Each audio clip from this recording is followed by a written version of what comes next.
Assalamu alaikum. In this video, how to spot remove in Photoshop. Let's get started.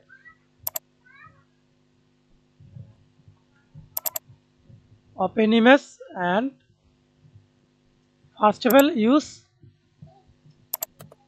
right click, use paste tool. Okay, use paste tool. Simply click and drag your mouse.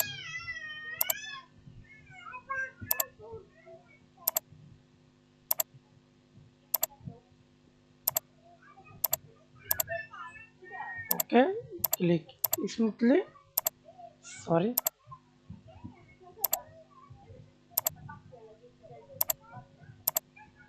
Okay, and remove spot. Click remove spot or perfectly remove spot. That's it. Thanks for watching video. Please subscribe to my channel, like, comment, share.